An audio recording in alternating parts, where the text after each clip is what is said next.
The title of this talk is Take Time to Smell the Roses, Embracing the Sacred Now. So it's really about understanding that at this time on the planet, and as a New Thought Truth student, I'm very careful when I use the statement, spirit of confusion. It's not something that I'm saying just off of the top of my head. It's truly because I've been sitting with the energies and feeling the frequencies of what's happening on the planet. And as truth students, we don't deny reality. We never deny reality, but we know the spiritual truth regarding a situation. So it would be childish of me as a truth student, as a minister of New Thought and Unity principles, to deny the broken leg, or to deny conflict in relationships, or to deny the present state of the world. We do not deny. My last talk was we see beyond appearances. We see, we don't deny, but we know the truth. So making this statement, I said to Spirit, take time to smell the roses. So to address this frequency we're living in, yes, my beloveds, we are now living in a time of war, worry, economic unrest, environmental uncertainty, and collective disconnection. In his last interview, Pope Francis said that there is an epidemic of indifference. And I thought, what a wise man. It's exactly right. There's a hardening of hearts in humanity. I had a friend who was visiting me recently who has the appearance of Parkinson's. It's a slight appearance because she exercises and she juices, and she's one of the most radiant, magnificent women I've ever met.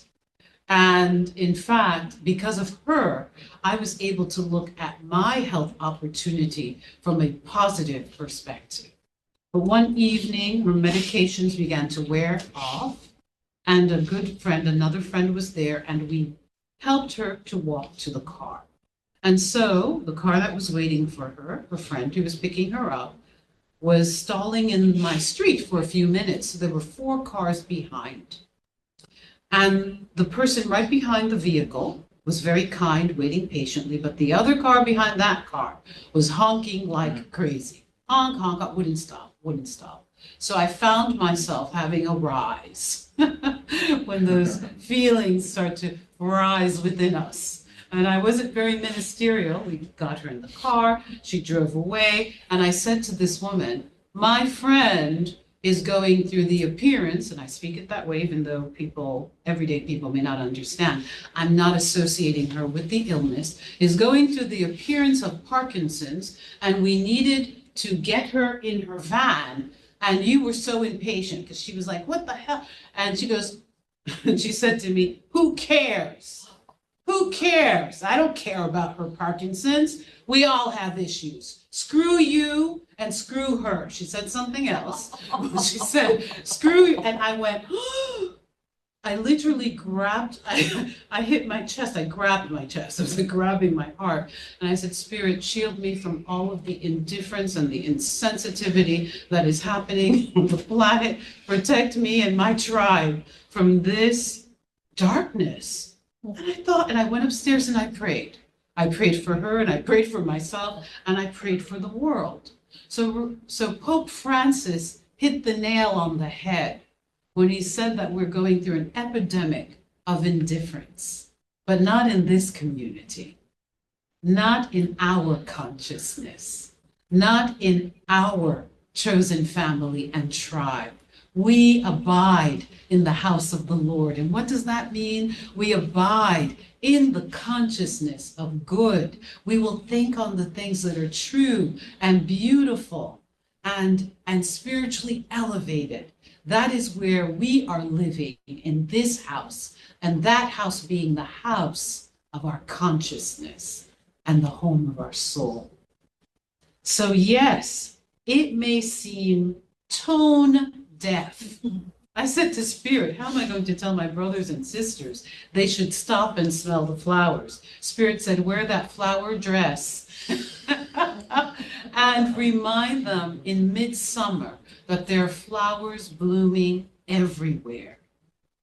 And we are exactly where Spirit wants us to be. So the divine is inviting you and I and we to stop and smell the roses. Beauty is not a luxury.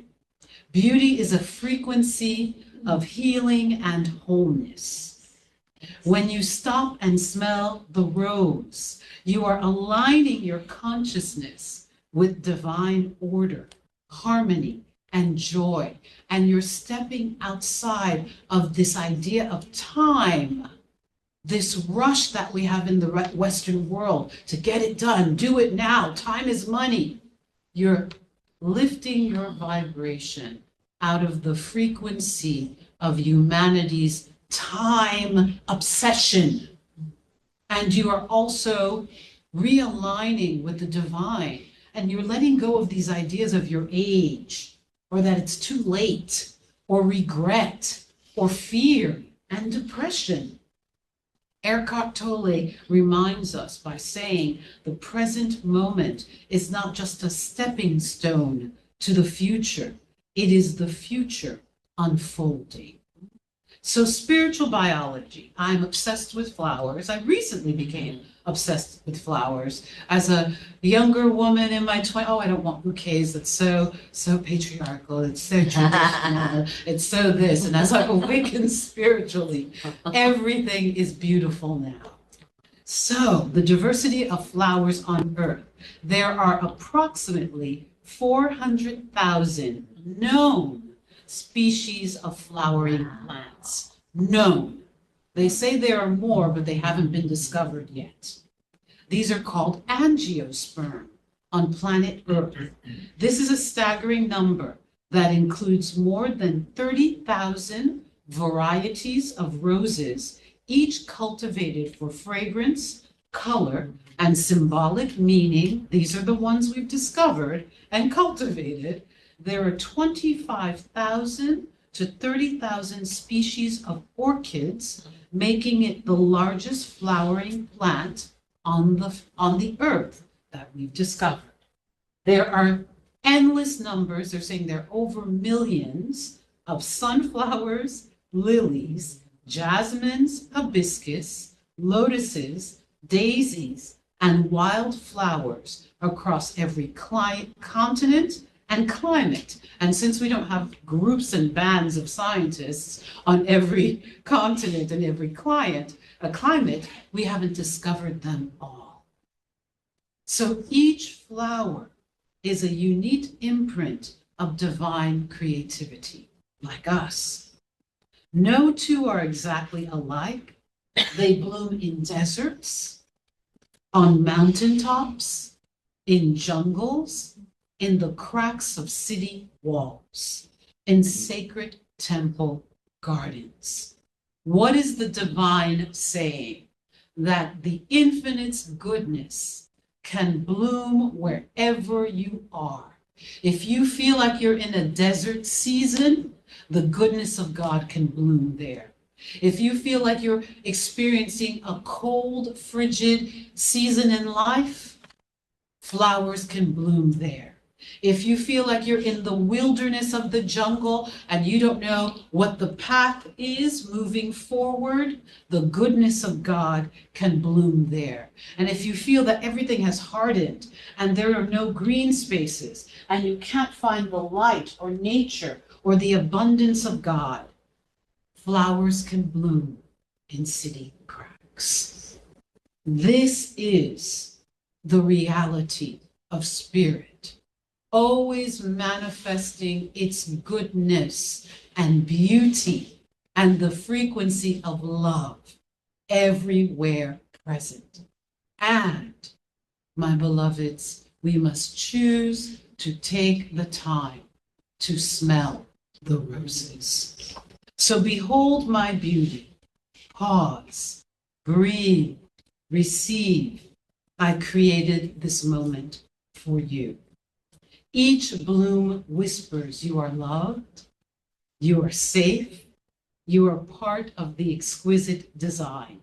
So God is trying to get our attention. I always say that every season, every holiday is a frequency, that the universe is trying to remind us. There's a message there for us. In this season of abundance, summer, that comes every year, we are reminded that there is a frequency of abundance that simply awaits our attention. There is a frequency of new birth and blossoming that awaits our attention if we are willing to see it.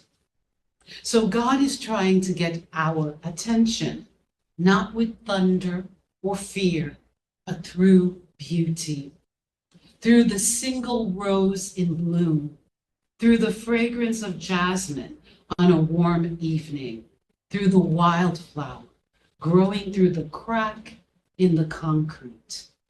We are to take the time to smell the roses, not because we want to escape this world and this frequency of confusion. We are entering more fully and tuning our consciousness to the frequency of the divine presence here and now. Here is the biblical scripture. Consider the lilies. Matthew 6, verse 28 through 29. Consider the lilies of the field, how they grow. They toil not, neither do they spin. And yet I say unto you that even Solomon, the greatest king that the world has ever known, in all his glory, was not arrayed as one of these.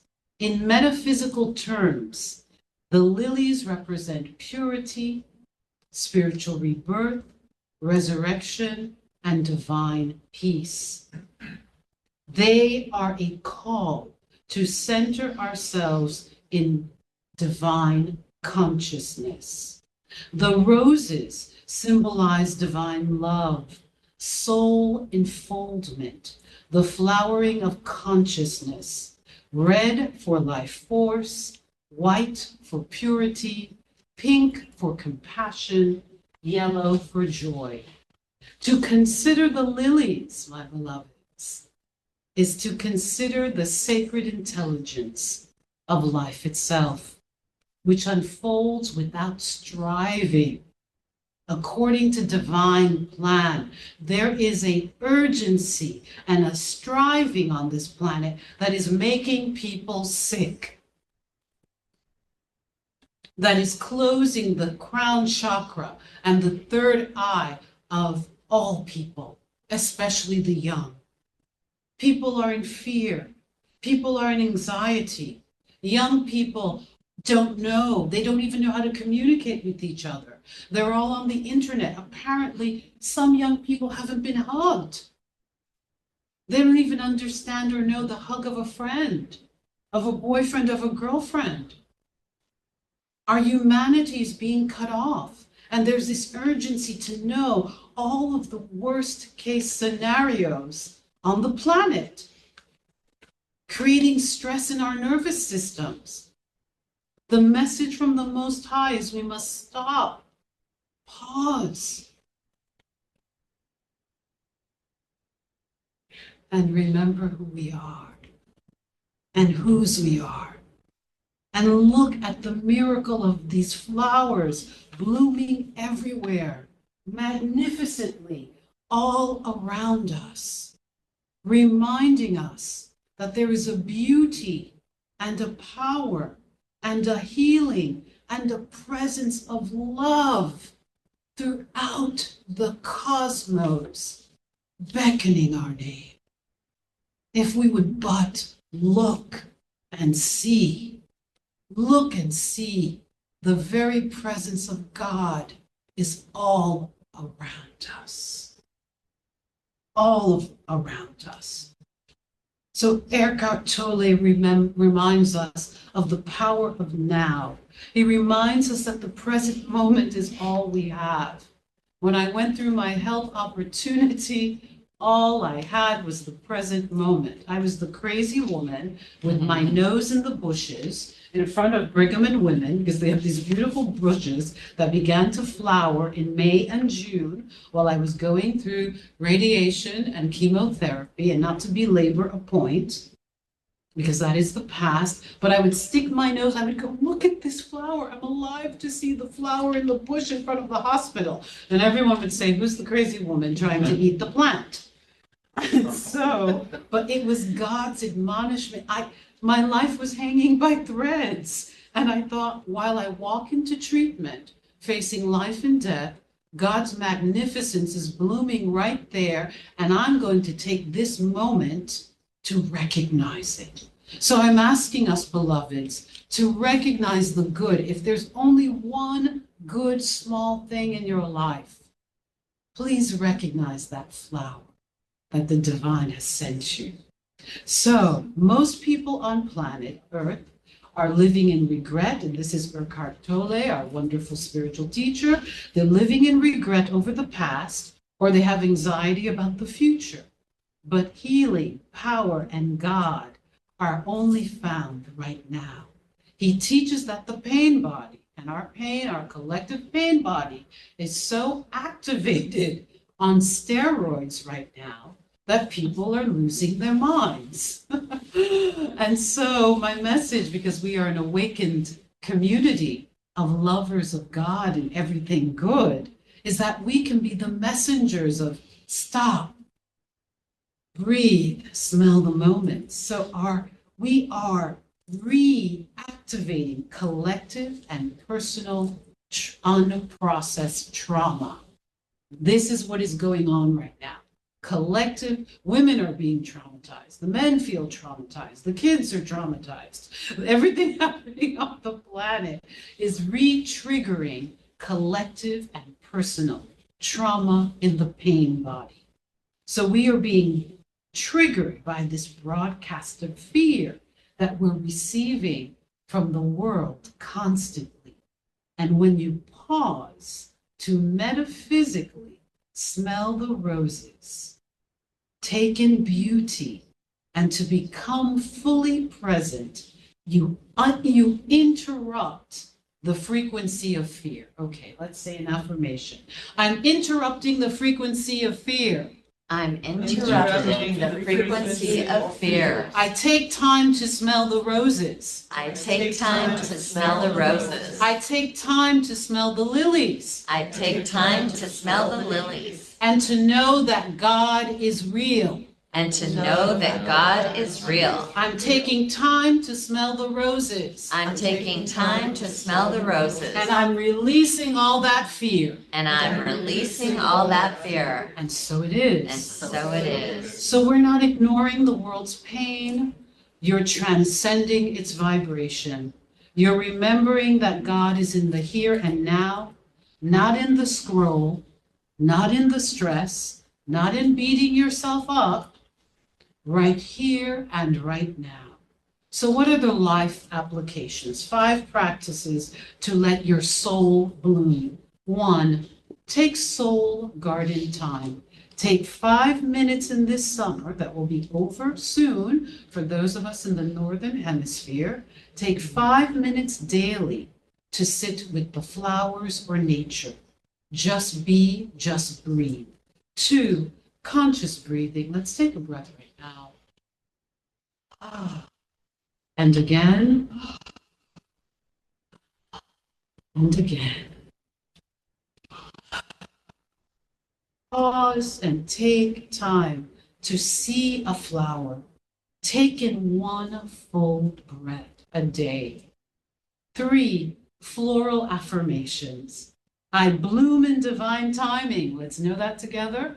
I bloom in divine timing. I am grounded in the now. I am grounded in the now. 4, turn down fear. Replace morning news with morning nature. Go sunbathing, as the Japanese have coined the terminology, and spiritual nature bathing. Find that place at least a few times a week, if you can't do it daily, to nature bathe.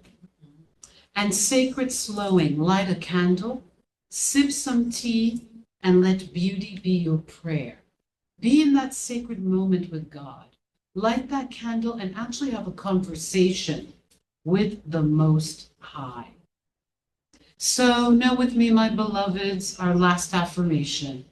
I allow my consciousness to flower in grace. I allow my consciousness to flower in grace. I inhale beauty and I exhale peace. I inhale beauty and I exhale peace. I take time to smell the roses and know the presence of God. I take time to smell the roses and know the presence of God. My beloveds, when I had my hand on the doorknob of the door of death, the present moment became very heightened. I needed to take my attention away from what could be in the future, and I was radically placed in the now.